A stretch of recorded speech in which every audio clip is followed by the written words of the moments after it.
Welcome to The Effective Lawyer, a podcast for ambitious attorneys who want to improve their practice. My name is Jack Zinda, and I'll be your host.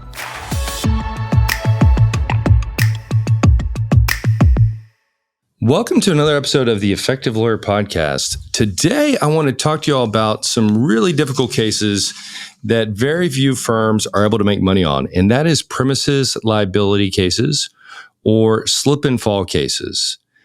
As any experienced attorney knows who practices personal injury law, slip and fall cases can be very, very difficult. And if you take too many of them, you can actually go out of business handling those.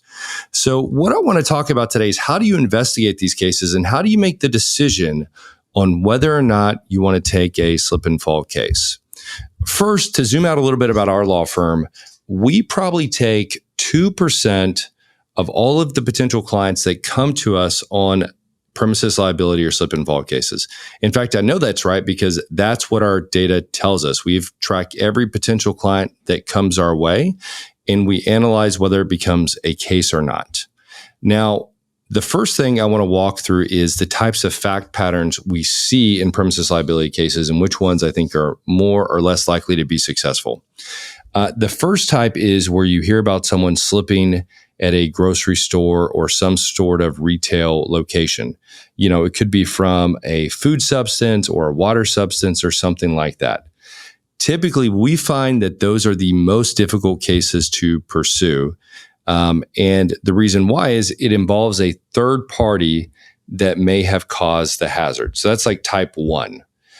Type 2 is going to be a type of case where there's a similar type of hazard, but it was caused by the owner of the premises by them not maintaining something. So an example would be there's water on the floor at a grocery store and it is caused by a leaky air conditioner. Those cases are a little easier to pursue on liability. And then the third is where the defendant actively did something that led to the hazard. And of course, there's hundreds and hundreds of different types, but I like to think of those in those three different buckets. So the first thing you want to look at when a case comes in the door is, do the damages justify us taking on the risk to pursue these cases? Because you want to look at every case as if it's going to go to trial. And even if you're able to make your liability case in a premises liability case, you still have to convince the jury that the defendant did something wrong and it's fair to hold them accountable for the harm they caused. Keep that in mind. Just because you can meet the bare bones of the elements of a charge doesn't mean you're necessarily going to convince a jury that you should win. And if so, if they should pay you substantial amounts of money. So we typically want to see a case where we think the total value is in the high 6 figures, 7 figures, where there are substantial injuries to the client. Doesn't mean you can't be successful in those other cases, but these types of cases are going to take 3 to 4 times as much work. You're typically going to need several expert witnesses to be successful there. And keep in mind that 10% rule that we talked about in a previous podcast on you don't want to spend more than 10% of the case expense on the potential result of the case.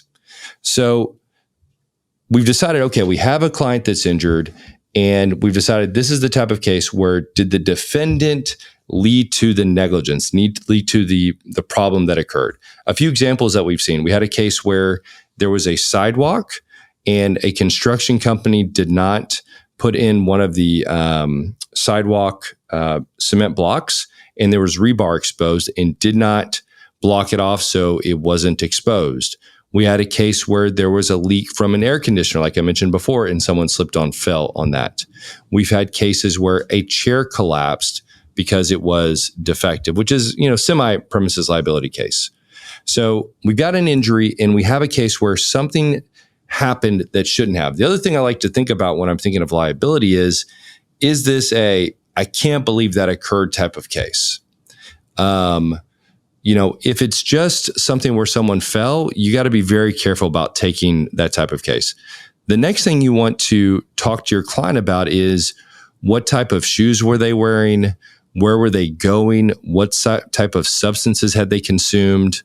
All of those things that could lead to them being off balance, because those are the things that a jury's going to want to know. And it could be something simpler. They had one glass of wine 30 minutes before. Were they wearing flip-flops? Were they wearing shoes? Things like that. So step 2 is figuring out what sort of mental state and physical state your client was in. How were they walking? Where were they going? We had a case where a client tripped over a pallet that was in a place it shouldn't have been and shattered their wrist really, really badly. And part of the defense in that case was, hey, you shouldn't have crossed over there because that's a place you shouldn't have gone. This podcast is presented by Zinda Law Group, a nationwide personal injury firm. For over 10 years, the experienced lawyers at ZLG have been partnering with outside counsel across the United States on all types of personal injury and wrongful death cases. With over 30 attorneys, Zinda Law Group has paid out millions in referral and joint venture fees since 2015. To learn more about partnering with Zinda Law Group, please email us at referrals@zindalaw.com.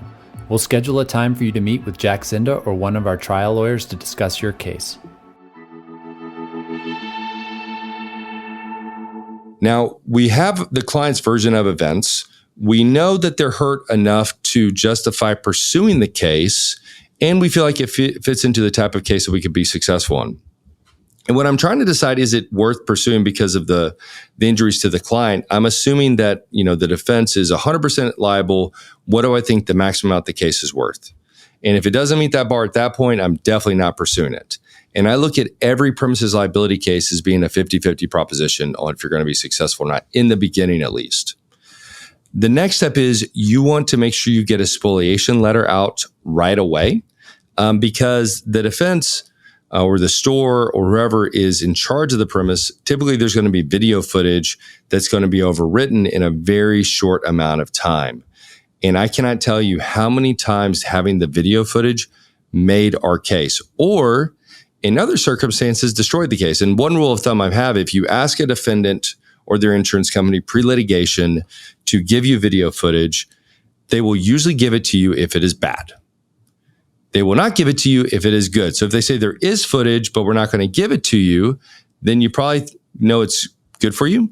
If they are willing to give it to you, or you can even say, listen, if I don't have a case, I don't want to go any further. So if you could just show me the video footage to let me know if my client is at fault for what happened. That can go a long way to deciding how you want to pursue the case. The next thing you want to do is make sure you talk to any witnesses who your client may have discussed the incident with, or where they were going, or was with them at the time. You also want to see if they got any sort of incident report from the store. We've gotten really good evidence in cases where the incident report lays out what happened before it was able to be cleaned up by risk management or an attorney down the road. You also want to make note of that when you're doing your discovery process, to look and see if that information is available. And one thing that I think is really helpful is to create an SOP that walks through how to think about these things, so you can put it on autopilot. Because one of the more stressful parts about being an attorney, or difficult, I'd say, is trying to decide if you're going to take a case. And if you have a method and a process for how you analyze different types of cases, it's going to make your life a lot easier. And, if it's not a yes, I really want to pursue it, then I would probably reject it.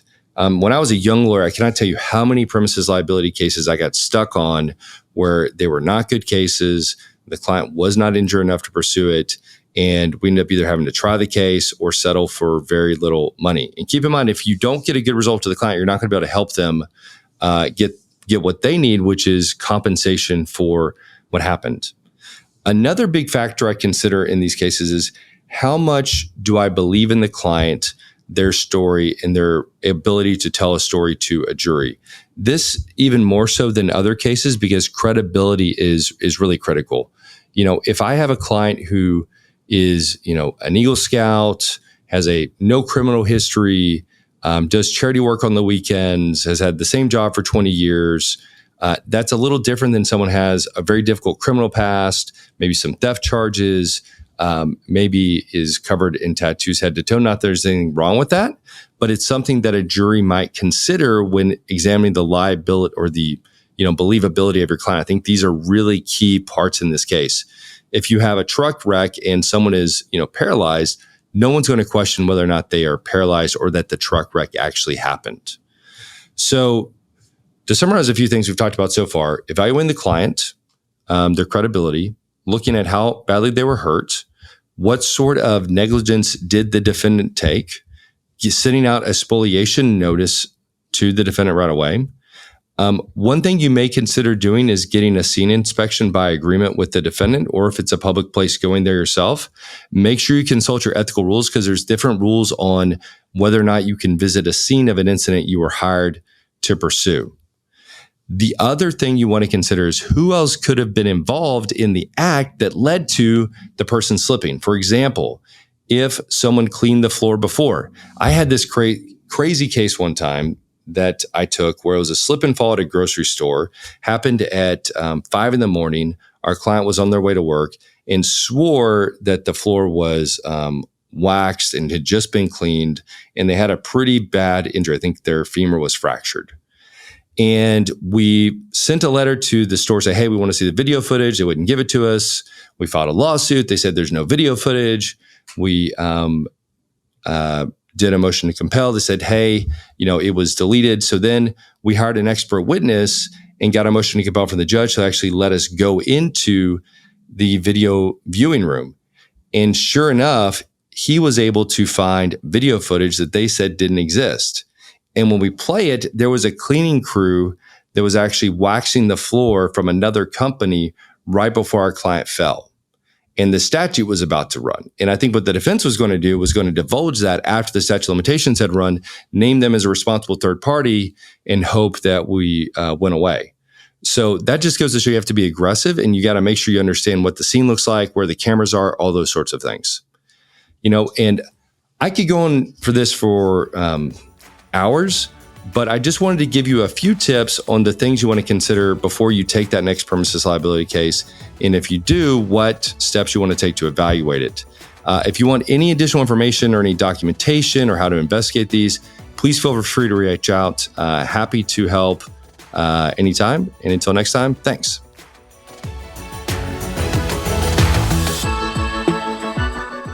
Thanks for listening to today's episode of The Effective Lawyer. You can learn more about our team and find other episodes of our podcast at zindalaw.com. As always, we'd appreciate that you subscribe, rate, and review the pod. Thanks.